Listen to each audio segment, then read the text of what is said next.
showtime. It's the pre-party with J. Cal. We are professional wrestling. I'm building an alliance. You are tuned into the absolute top of the mountain, the ultimate professional wrestling. Alliance-wrestling.com. What is up, everybody? This is the pre-party. Ring, ring, bells, whistles, woo, woo, woo. That is a presentation of Alliance-wrestling.com, your number one source for news and information for the National Wrestling Alliance and the United Wrestling Network, and occasionally the Crash Lucha Libre. Yeah, man. I spent it's Friday night at the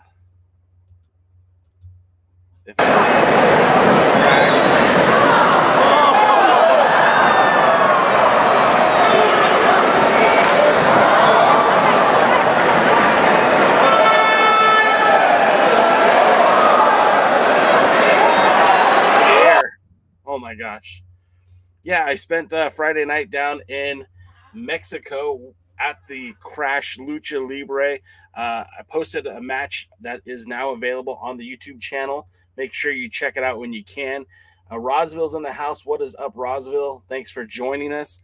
I know that some of you might be a little thrown off because of the time change, but this is it, baby. This is the pre-party. You got me here for another 55 minutes, 56 minutes until the actual show kicks off, and that is NWA Power.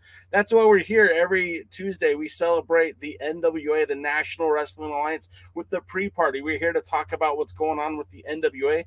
We do the pre-show unofficially for NWA Power. I see Bobby's in the house. Terry McDermott's here. What is up, everybody?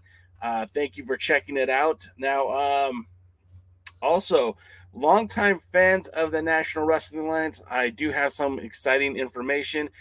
If you'd like to come back after NWA Power, we do have an interview with Damian Wayne, former NWA North American champion, former NWA Dog champion, former NWA National Champion, former NWA World Tag Team Champion. This guy has a pedigree that's very similar to Jax Dane in that he held every single championship within the NWA that carried any relevancy whatsoever. Unfortunately, for Damian Wayne, his story didn't end the way it should have. I mean, he's still going on now. He's still out there now, but what a bummer. That guy should have been a world's heavyweight champion. But for more than that, check us out in about 2 hours or so, immediately following NWA Power. Let me get a drink here real quick.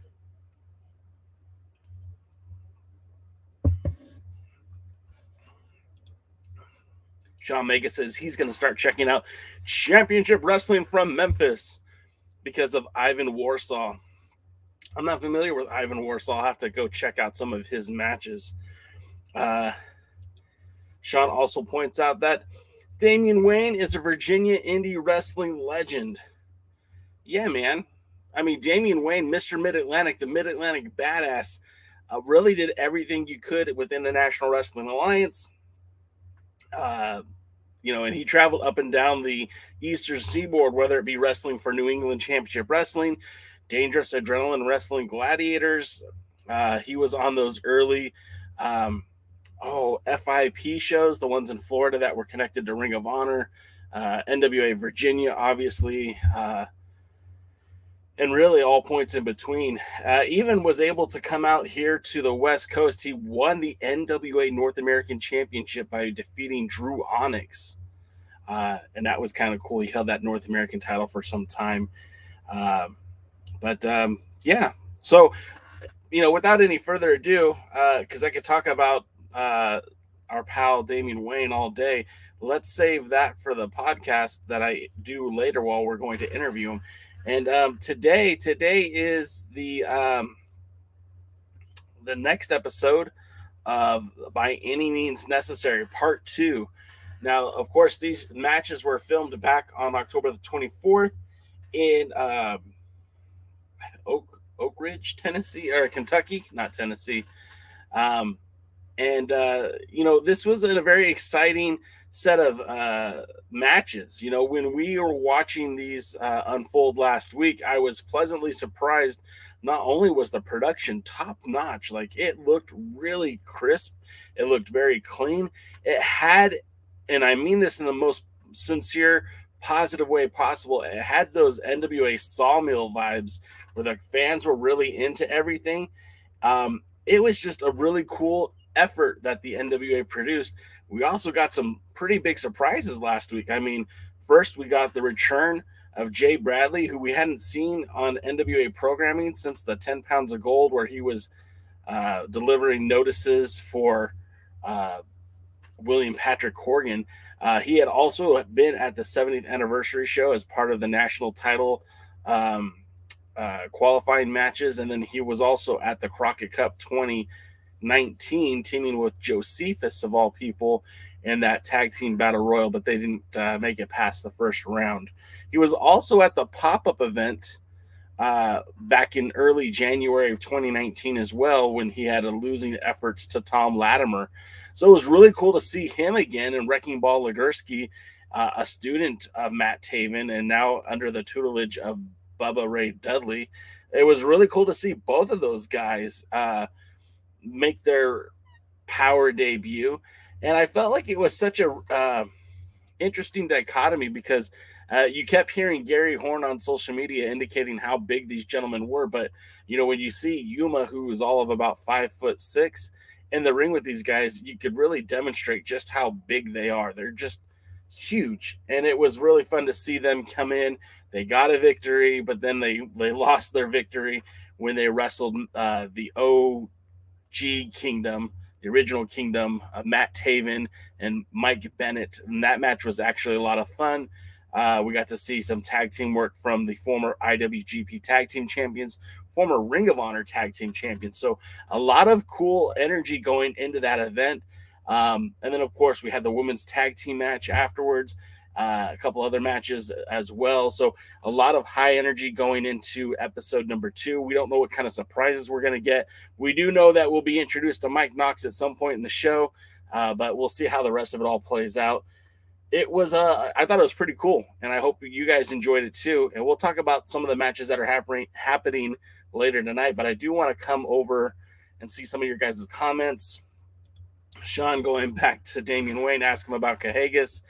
I don't know that they have a bad relationship. It wasn't really Cahagas's fault for what happened. And I know they had worked together afterwards, so I don't imagine there's any bad feelings about that. Lamb's in the house. What's up, Lamb? Sean Mega says it was the best power ever. I kind of agree, man. I mean, it's obvious. To me, it's the best power since they've been back from the pandemic pause. It was a lot of fun. Like I said, it just had that positive energy. It just kept looking really crisp and clear on TV. You got Heebs, our pal Heebs, saying that it had that Sawmill vibe, or maybe he was just echoing what I said. And then when he says Nick Nitros, now we know he's just pulling my leg, because I don't think anyone wants Nick Nitros around. Willie Bowen says it would have been great for Damian Wayne if he could have wrestled Jax Dane for the 10 pounds of gold. I don't know if that match ever happened, but yeah, that would have been a lot of fun. I know, like, the whole circumstances surrounding it. And again, I'll get into that later with Damian Wayne, because he'll give you firsthand accounting of what happened. But, the NWA at that point was gearing for a world title reign for Mr. Damian Wayne. If you guys saw any of the 7 Levels of Hate video, the documentary that Adam Pearce put out with Colt Cabana, I mean, they were specifically talking about how the NWA wanted Adam to drop the title to Damian Wayne.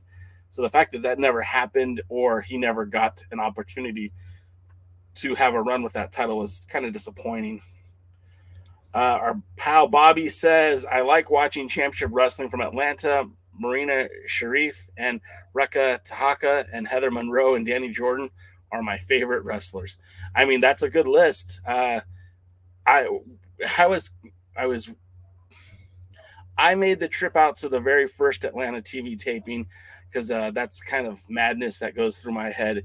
And I went with the idea that we would see some new talent, some new faces.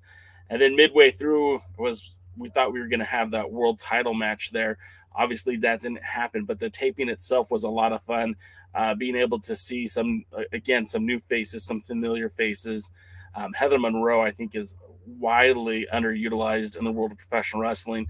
I know she's on the East Coast now. I'm surprised she's not working everywhere and anywhere because she's just really solid. Rika Tahaka, I think, has started working a few dates with AEW. Same thing with Danny Jordan. I think she's had some dates as well. And Marina Sharif, am I saying that right? Marina Shafir. She is going to earn a lot of respect along the way. Sean Vega says NWA Saw, aka Showtime All-Star Wrestling, one of the first to use internet to their benefit. Yeah, I mean, they were early, and they weren't. It wasn't like a horrible production. If you guys remember watching NWA Wildside, like I watched Wildside on America One, which was back in the days of dial-up internet, where they would put the show out. And this predates YouTube, so the quality was always kind of choppy. It was never great, very pixelated. And that's even before it was uploaded to the internet. It wasn't good quality. Sawmill had very good quality for considering what it was. And then the fact that they were able to use the internet, even in its infancy, specifically YouTube, I think it really helped that show. And I kind of wish... I kind of wish going back, someone would have told them to put all those shows up on YouTube, because I think some of us would still be watching some of those matches. Like I said, they weren't the best. It wasn't the best show on the planet, but it was pretty good. Terry McDermott says filming was better than the chase, and I have to agree, it was better than the chase. A lot better. Jose Rizalista, hey man, what's your favorite wrestling pay-per-view? I mean, there's a lot of wrestling pay-per-views that I really, really enjoyed, but in most recent times, I really enjoyed the All In pay-per-view that was presented by Ring of Honor, just because that match with Cody and Nick Aldis for the 10 pounds of gold was super great, and I just thought it was a lot of fun. I'm just going to post something real quick. Thanks. Hey, and by the way, Jose, thanks for checking us out, man. If you're into the NWA, this is a great place for you to be. If you're into the United Wrestling Network, Championship Wrestling from Hollywood, Atlanta, Memphis, you're in the right spot. Plus, if you like Lucha Libre, there's a couple videos on our YouTube channel from the Crash Lucha Libre. I hope you'll enjoy it. Let's see.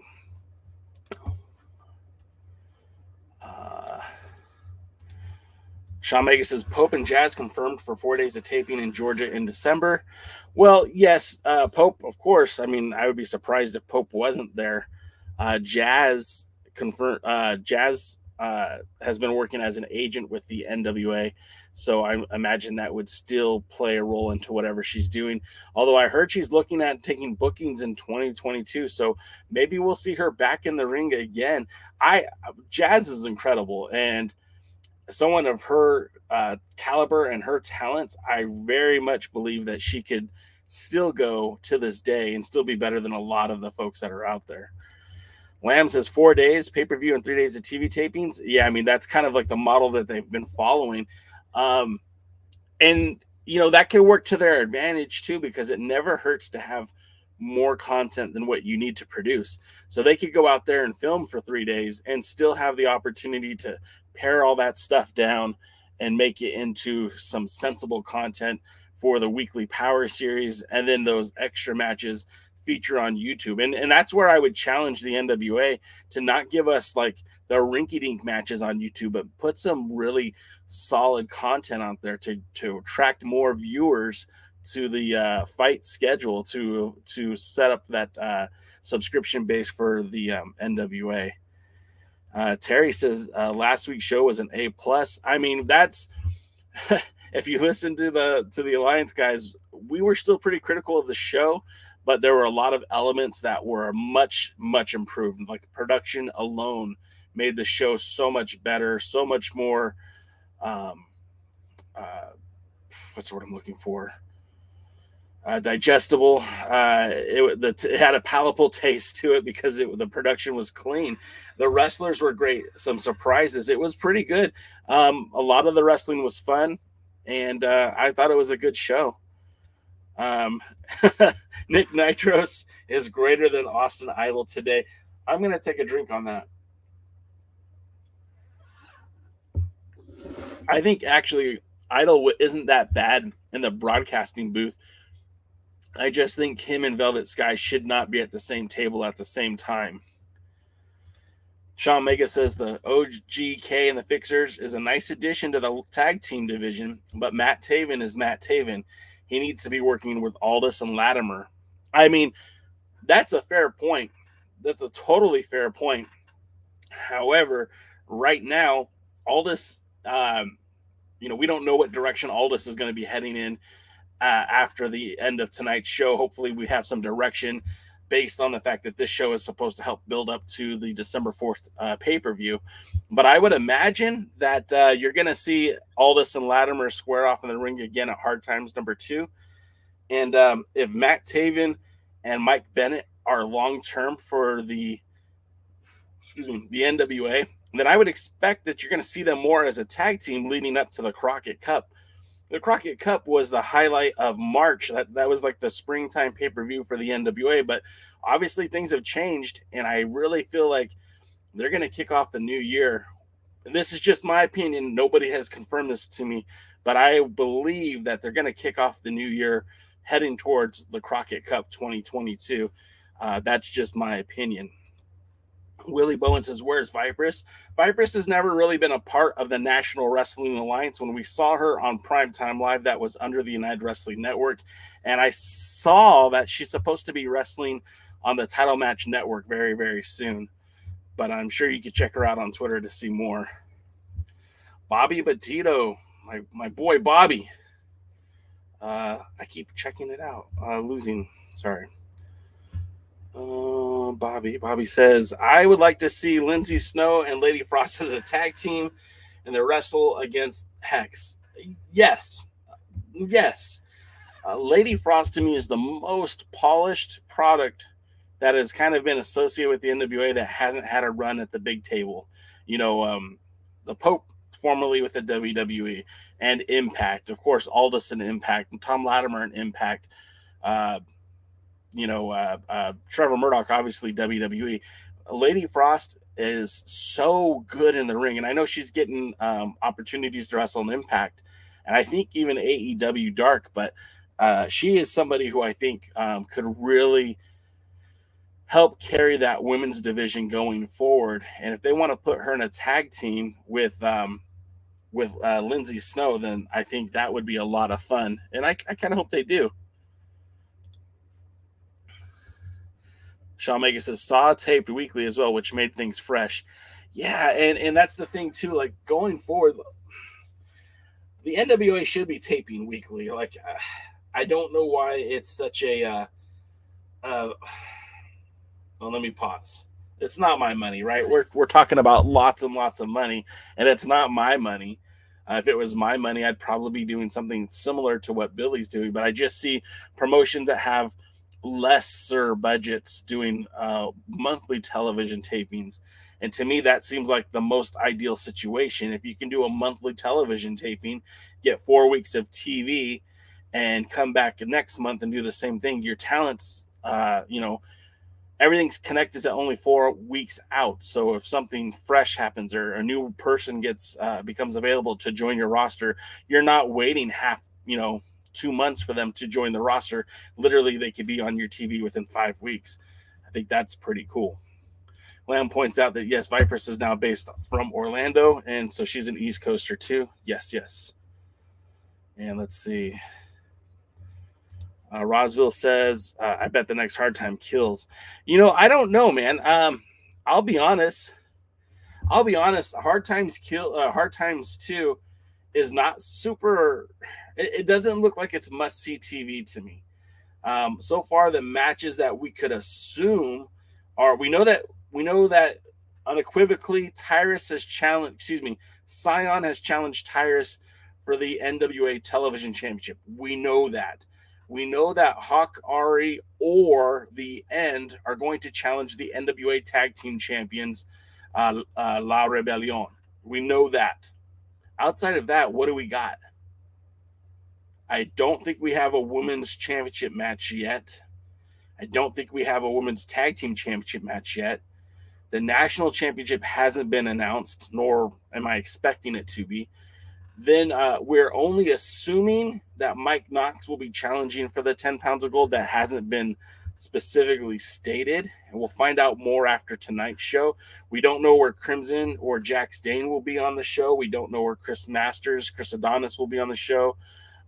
We could only assume that Judeus will be challenging for the national title, but again, this is stuff that we don't know. These are just guesses, and so I can't tell you that the show's going to kill it. I will tell you this, that I haven't been disappointed by too many NWA pay-per-views in the last year, even coming off the pandemic pause. Even when our shadows fall, or Back for the Attack, both of those shows were still pretty good, even considering the lead up to those events weren't so great. Heap says the band by any means necessary looked like a banquet hall indie, but with top-notch production. It was really cool and cool feel to watch. Absolutely. It doesn't. That's the thing.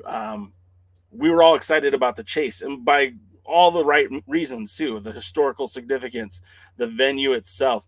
But wrestling doesn't necessarily have to be in a banquet hall that's so mirrored in tradition and legacy. I mean, you could just run a regular VFW and still have a really nice looking show, and they proved it just the other night. Dave Scooby says he saw my boy Danny Limelight and Slice Boogie win the new MLW Tag Team Champions, and that was such a great moment. As someone who's been rooting for Danny Limelight for the last 6 years, just seeing him get these opportunities makes my heart happy, let alone knowing that Boogie and Danny Limelight have won tag team titles in MLW, and they currently hold the tag titles for United Wrestling Network. All good things. And I'm hoping, maybe, fingers crossed, if this MLW Azteca show goes the way it's supposed to, where they're going to have the MLW stars head to Mexico to film television at the Auditorium de Tijuana, where the Crash does their live events. Who knows? Maybe we'll see a tag team of the Crash tag team champions and NWA tag team champions, La Rebellion, versus the MLW and United Wrestling Network tag team champions in the 5150/Bodega. And to me, that would be pretty awesome. And what would be really funny about that is the United Wrestling Network couldn't really do much about it. The NWA couldn't really do much about it. MLW putting on that match would be pretty funny. Sean Mega said, Kevin, love the show. I don't know about DCAM. Look, it was we still have criticisms about the show. There's still some booking issues. I mean, again, my co-hosts are not huge Thunder Kitty fans, but even I agree with the booking of Thunder Kitty, putting a heel with a face against a tag team that's just kind of like tweeners. It didn't make a lot of sense to me either, but we'll have to wait and see. Bobby Petito says that he would like to see Jax Dane versus Trevor Murdoch. Brother, I'm with you on that one. That, to me, would have been the better match to go with for Hard Times 2. But maybe they'll use that down for the next pay-per-view. Maybe that'll be the World's Heavyweight Championship match at the Crockett Cup. Willie Bowen says, Tyrus's weakness is an empty refrigerator. Boy, howdy. I love it, Willie. Thank you.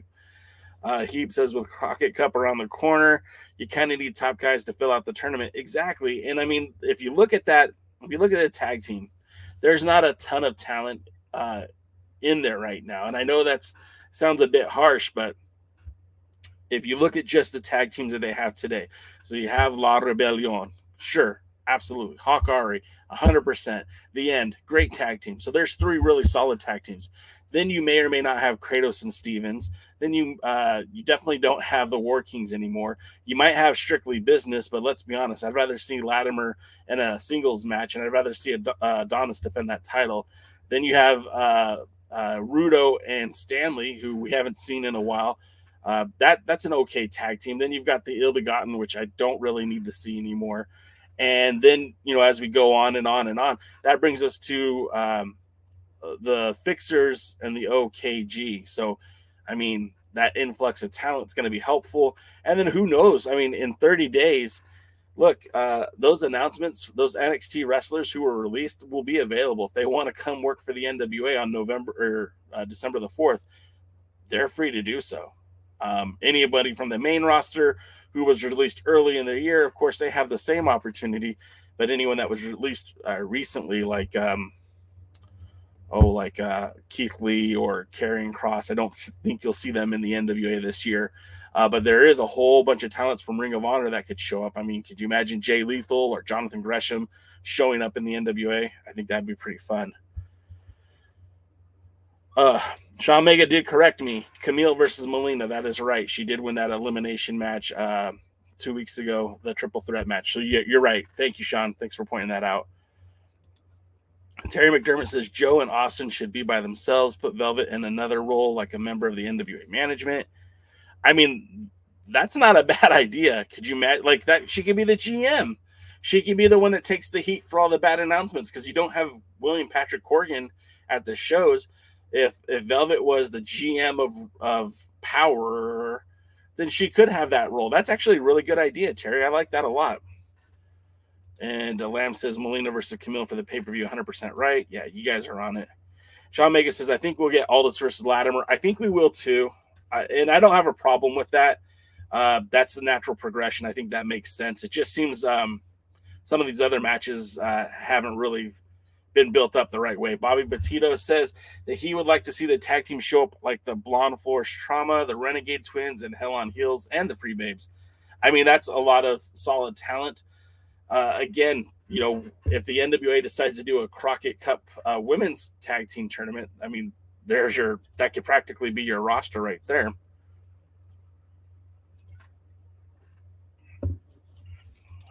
Heap says if Hard Times came rolling out with a card with Tyrus versus Murdoch, Aldis versus Tom, Tim Storm versus, I think you mean Adonis, Melina versus Kamille, and a tag title match sounds solid to me.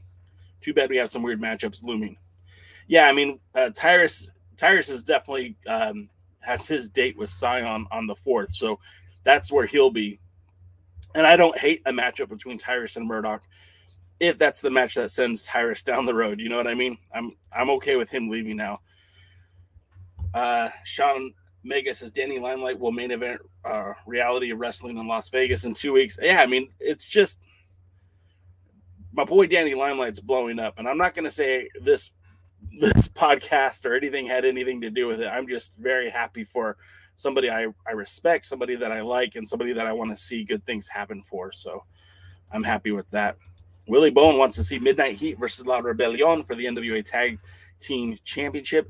I think a lot of people underestimate Midnight Heat, and honestly, I hear people make the comparison that the FTR are like a modern day Midnight Express, but I would argue that Midnight Heat is more like the Midnight Express any day of the week.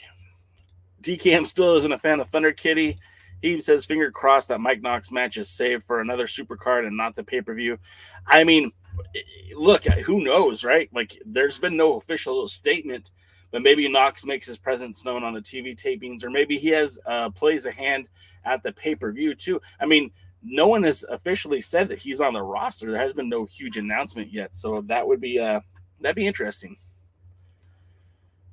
Sean Mega wants the Cool Off Dynasty to come back. I think that'd be fun too. We'll have to wait and see on that. Willie Bowen says there's a shortage of lady tag teams in NWA Power. You are correct, sir. There is no real tag teams in the NWA Power.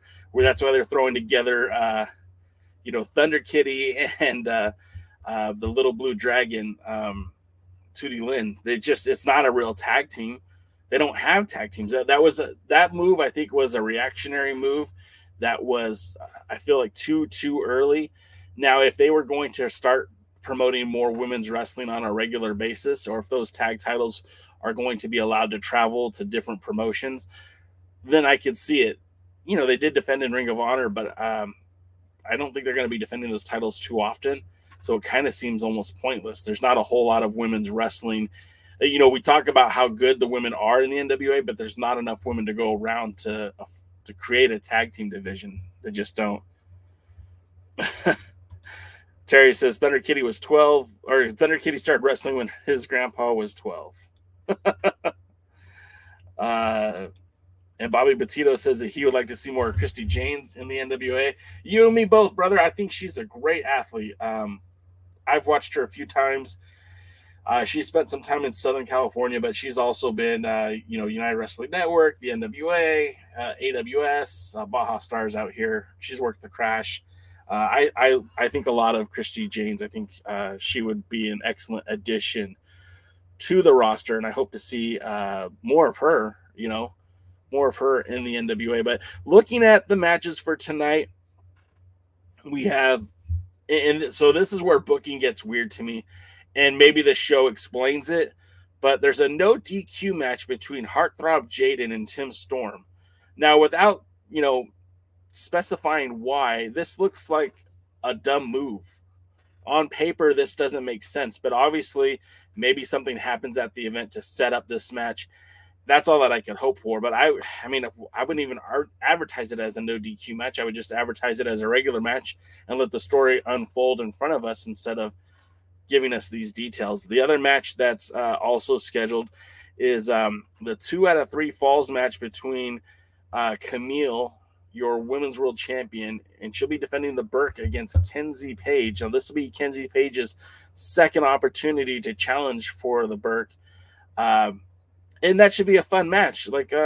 Kenzie Paige gets better every time I see her. I still think she's a little green, but she's getting better each and every time I see her. And Kamille is starting to make that next step. The real national treasure, Kamille, who has been everywhere defending that Burke title.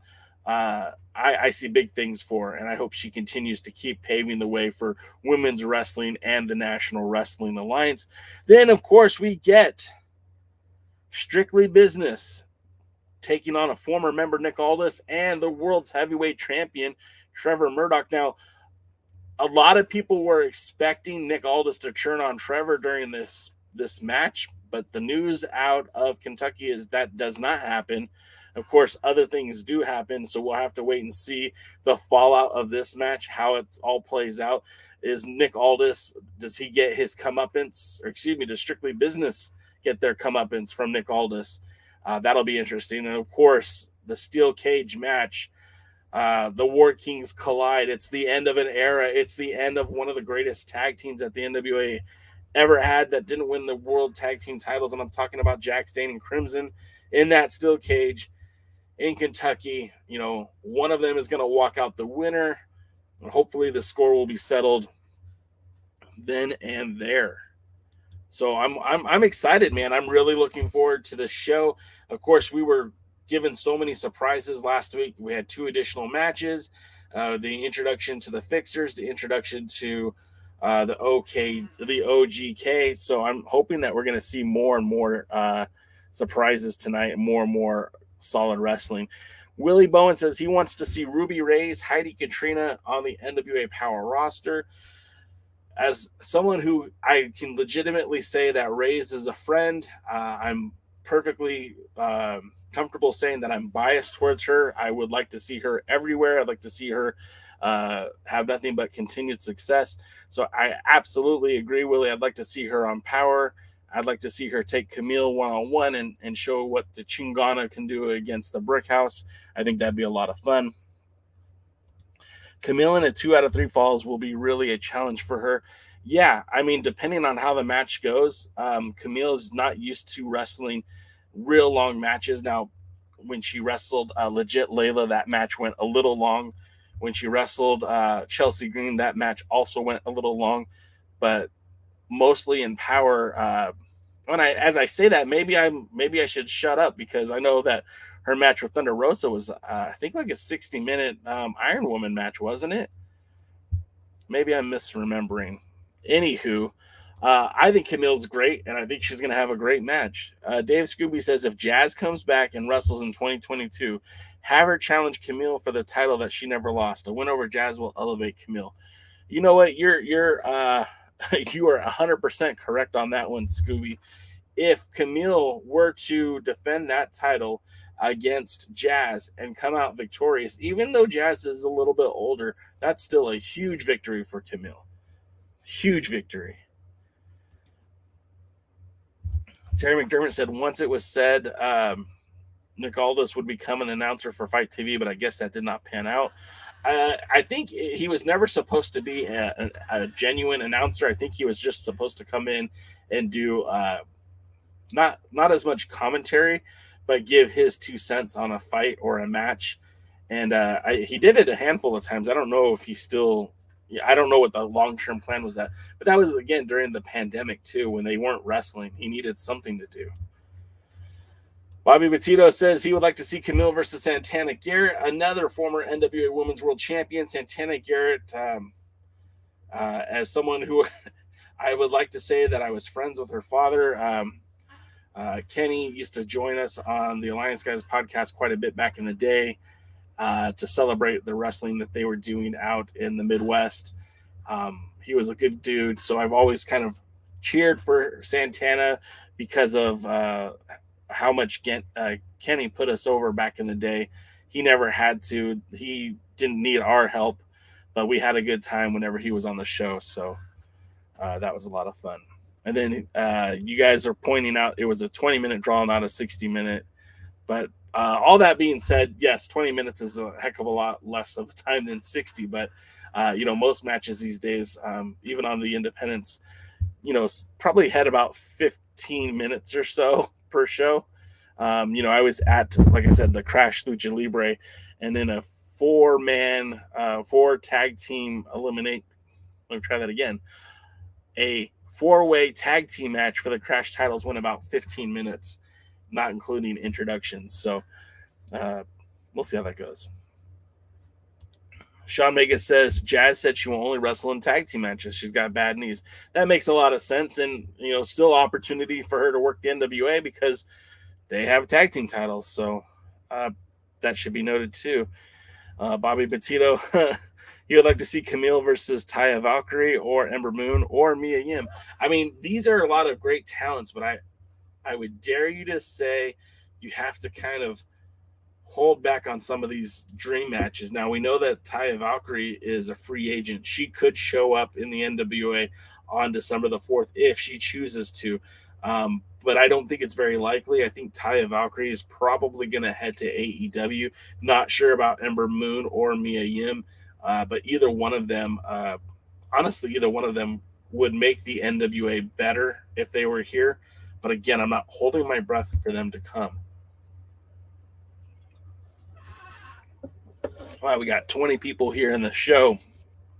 I love it. Thank you all for checking us out. We do this show every Tuesday at 5 p.m. Eastern, 2 o'clock Pacific. I was right the first time. And then we do a post show every Thursday where we recap, we retcon, we reconsider, we try to make power make sense. And most of the time we don't. But we do that on Thursdays, every Thursday, 8 p.m. Eastern, 5 o'clock Pacific, right here on YouTube and on twitch.tv. I hope you guys will consider joining us for that. Whew, I'm already winded. And I have another interview later tonight. We will be talking to Damian Wayne right after Power. So make sure you check that out. Join us basically about an hour and a half from now. Willie Bowen says that Kamille versus Jordan Grace would be a great match. Yeah, Jordan Grace is pretty great. I mean, she's a solid athlete. She's powerful. I think she's doing some bodybuilding competitions. Her and Kamille would have a lot of power involved in that match. I think it'll be a lot of fun. Dave Scooby said some of the newly released ladies could also head to WOW as they will be starting up in 2022. Yeah, I mean, I tweeted at Jeannie Buss. Jeannie Buss okay, so a little bit of Los Angeles sports knowledge here for you. The Los Angeles Lakers are owned by Jeannie Buss. Jeannie Buss and some investors. Jeannie Buss also is the owner of WOW Superheroes. WOW Superheroes is a take off of David McLean's WOW, which is also a takeoff the old Gorgeous Ladies of Wrestling. What you get in WOW is still pro wrestling, but they put a lot more emphasis on the sports entertainment, even more so than like the WWE. At one point, they used a lot of characters who were already in wrestling and gave them new personas. We talked about Ray's earlier. She had a different persona. Jungle Girl, who is a former WOW champion, had a different persona. Amber O'Neil worked under a different persona. Barbie Hayden was there. She worked under a different persona. So WOW had a lot of talented females, but still was more show than wrestling. And I think that they too could really benefit from these roster releases. Of course, their big signing is Tessa Blanchard. Now, whether you like Tessa or not, she certainly has people talking, which is good for WOW, but also could be bad because she could really split the room, if you will. Like, she could get you some eyeballs because of how good of a talent she is, but she's also very toxic to the wrestling community, so it might turn a lot of people off. I think this is also would be a good time for Jeannie Buss and the WOW team to look at talents like Nia Jax, to look at talents like Taya Valkyrie, to look at talents like Mia Yim or even Ember Moon, and give them an opportunity to showcase themselves on that program. Now, does that happen? I don't know. We're talking about a lot of money, and WOW, even though it's owned by a multimillionaire, part owner of the Lakers, I still feel like that's going to be problematic to get a lot of big money contracts for such a small wrestling promotion that isn't well established, doesn't have a blockbuster television deal, doesn't have a lot of live events. So we'll see how it goes. Lamb says Jordan Grace will head to Memphis. Now, that's the thing about Memphis. If you guys aren't watching Championship Wrestling from Memphis, you probably should, because they're showcasing talents from all over. Lance Archer from AEW, he's been there. Just recently, Chris Adonis showed up. Peter Avalon from AEW showed up. I know in the past they used Marco Stunt. I know that Kamille, our women's world champion, had spent time there. And now the Impact Media champion, I don't know what to call it, Jordan Lynn Grace, should be there on December the 19th, like our pal Lamb said. Bobby Petito said he'd like to see Josh Woods or Silas Young show up in the NWA. Silas Young, believe it or not, used to have a history with the NWA dating back to his earlier days when he was, I believe he was a former national champion. And yeah, I would like to see him show up as well. He's definitely matured into the gimmick that he has now, and I think he would be a great fit for the NWA. The old bastard over there who nobody wants to be around could certainly have it could be some fun storyline, and I think he would do well even in the main event. You know, a match with him and Trevor Murdoch might be a lot of fun. Doty points out that he was a former NWA Midwest champion. That's right. Willie Bowen says Jessica Havoc and Rosemary versus Allison Kay and Marty Bell for the NWA Women's World Championship. I mean, they could do that. That would probably be more likely to appear in Impact than it would in the NWA. Not that that's necessarily a bad thing, but yeah. DK, I'm not a big fan of Nia Jax. Hey, I'm just saying it would be a perfectly good place to put her where she doesn't impact a lot of the better wrestling that's out there. Dave Scooby says we'd like to see the bouncers from Ring of Honor head to the Crockett Cup in 2022. Absolutely. I mean, let's not just stop with the bouncers. Let's bring everybody. Anybody who's available.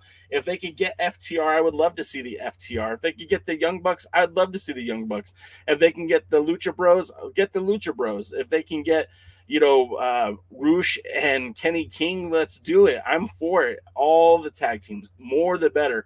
That's what made 2019 so awesome, because not only did you have, the Briscoes. Now, of course, they were wasted in a match with the Rock and Roll Express, but you had that pairing of Brody King and PCO, the Villains Enterprise. You had the imports from Japan in Yuji Nagata and Satoshi Kojima. A lot of fun right there. And then, of course, you had the War Kings. You had the wild card tag team. So there was a lot of fun tag teams. I think if you could get more, you should. I think it'd be a lot of fun. Whew, out of breath. Doty also seconds the love for the bouncers. Willie says the Briscoes should show up on the NWA Power roster. They might. I mean, it very well could. He points out that Silas probably worked for NWA Wisconsin back in the day. Bobby Petito, more dream matches. The Hex versus Ellerine and Grace. That would be fun. Doty wants the Dawsons. I don't think he wants to wait for his life to be over. DKM says, are the bouncers even still a tag team that split up at one point? I guess I missed what you were saying, but yeah, absolutely. It doesn't matter if they broke up. If they come in for the Crockett Cup one shot, why not? It'd be fun. Doty points out that Ricky Morton is teaming with his son, so that might be the matchup. Bobby Petito, Shane Taylor, that's who I was trying to think of. I think Shane Taylor fits perfectly. And I'm not just saying Shane Taylor, but I'm saying Shane Taylor Promotions, I think would be an instant fit into the NWA. I think, personally speaking, I would love it. I don't know if it would happen, but I think that would be pretty cool to see in the NWA. Willie Bowen points out that Kojima is a former world's heavyweight champion. He is. And he signed the 10 pounds of replica. Not that that's very meaningful, but my 10 pounds of replica, which has been signed by the likes of Ricky the Dragon Steamboat, Ric Flair, Adam Pearce, AJ Styles, Raven, Colt Cabana, Blue Demon Jr., Jeff Jarrett, Cody, Jax Dane, Nick Aldis. Yeah, he even signed it for me before he went heel on me. Blue Demon Jr., if I didn't mention him, Tim Storm. This weekend, I get to go get more additions to that. I'm going to see Ken Shamrock and Dan the Beast Severin. I'm going to take video. If anything comes of it, we'll show it here on this channel. Dave Scooby says the Briscoes are now the GCW Tag Champions. And that's another company I think is really going to benefit from this Ring of Honor hiatus is Game Changer Wrestling. They've already been gaining some steam with Moxley and Cordova making appearances for that promotion. But I think that they've started to work with a lot of the younger talents, guys like Chris Dickinson, to go along with some of the other folks that are there. Bringing in the Briscoes makes a lot of sense. I think that promotion is going to get to be really, really good, really, really fast. Ron Gibson's in the house, and he says that he likes the GOATs at Championship Wrestling from Memphis. Yeah, I mean, they're pretty popular, definitely in Memphis. DKM says Shane Taylor could be a world champion. Brother, that's what I'm counting on. I want to see him go throw haymakers with Trevor Murdoch. That would be amazing. That if you're going to give me Trevor Murdoch as a world champion, those are the kind of matches I want to see. Not everything needs to be a sleeper, figure four leg lock, $1 million dream, or, sometimes I just want to see two dudes beat the crap out of each other. I think Kevin Frazier is finally starting to rub off on me. Willie Bowen says the sons of Kevin Von Erich, Charlie Haas, Brian Pillman Jr. should be wrestling on NWA Power. Pillman Jr. is under contract with AEW. I wouldn't hold my breath for that. I know Charlie Haas has been picking up more dates. He was exclusive to SWE Fury. I know that I just saw that he had wrestled some Reality of Wrestling. No, excuse me. That was Moonshine Mantell has been working some Reality of Wrestling. But I did see that Charlie Haas has been working some more Texas Independence.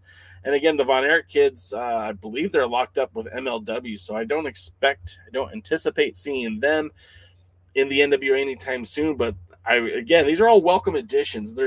To me, there really is no wrong answer of who you could bring into the NWA to help make it better.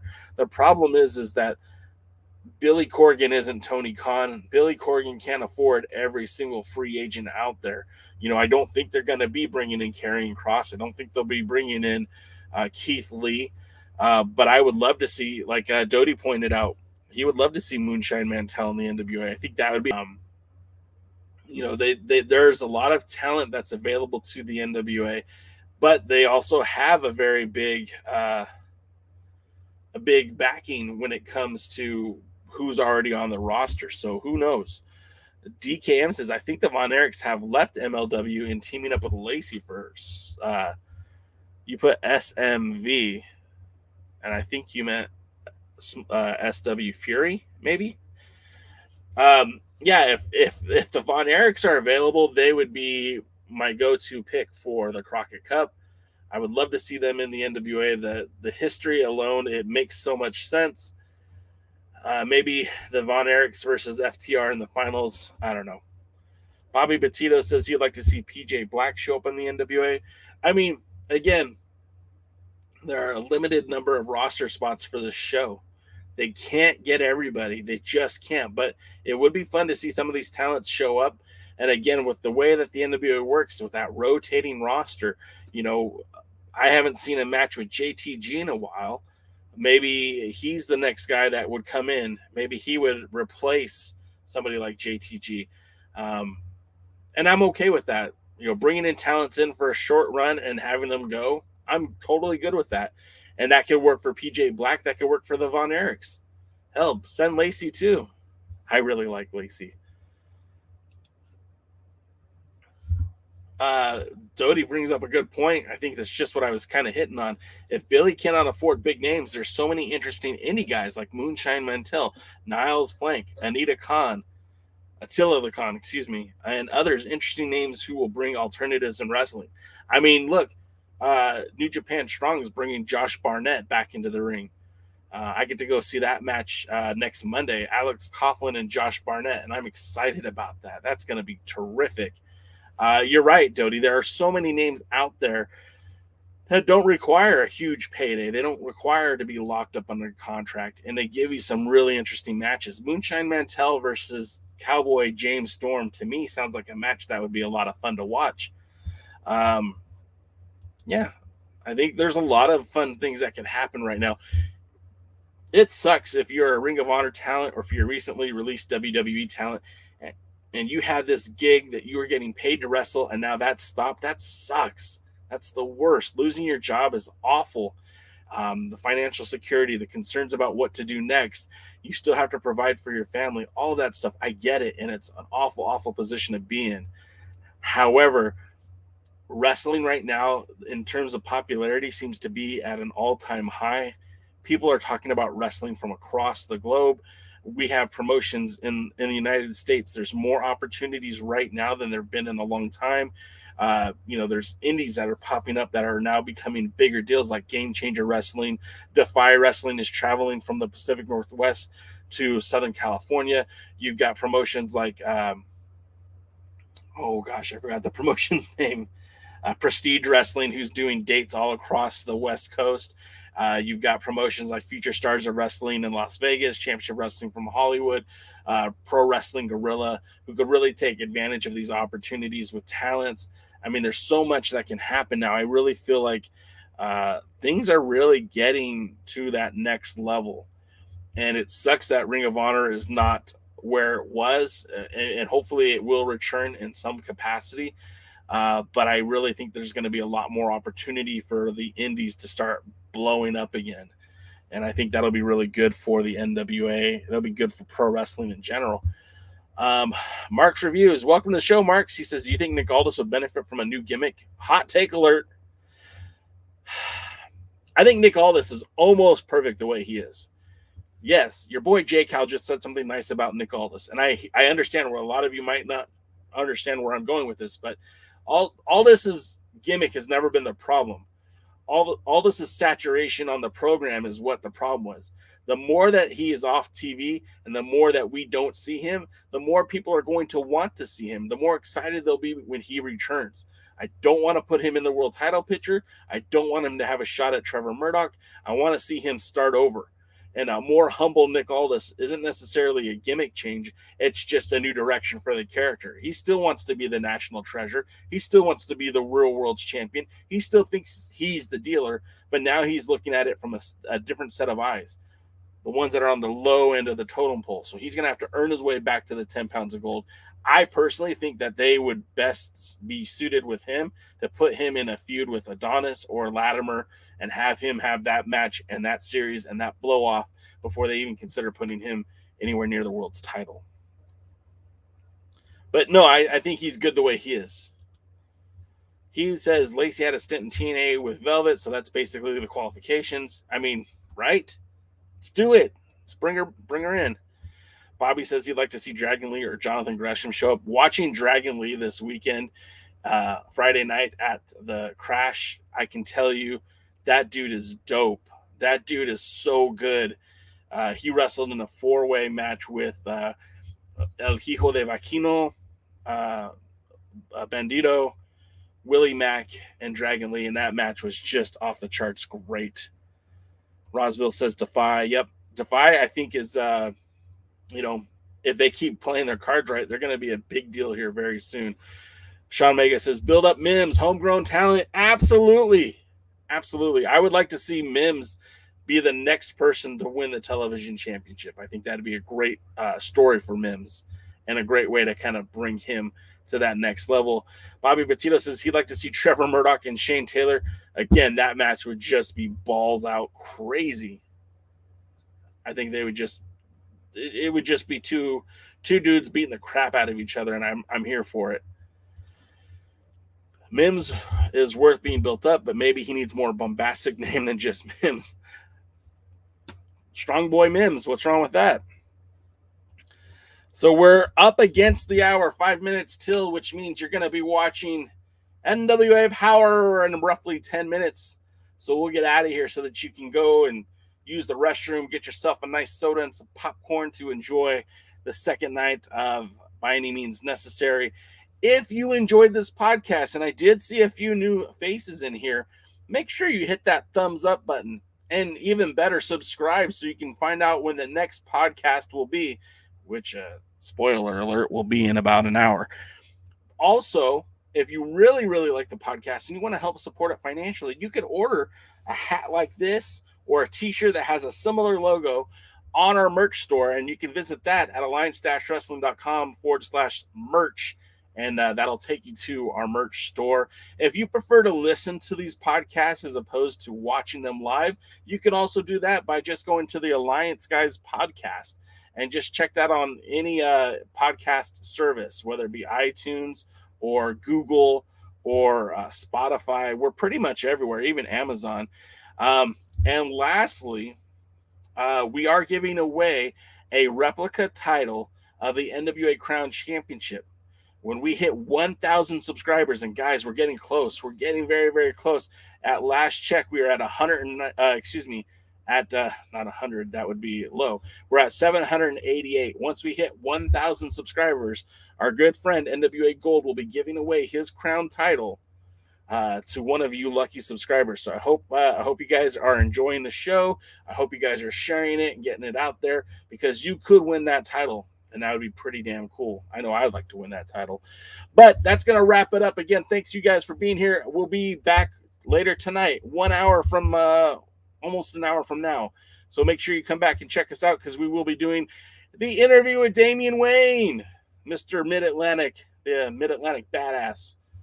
Make sure you're here so you don't miss that. And until next time, gentlemen, ladies, we'll see you at the matches.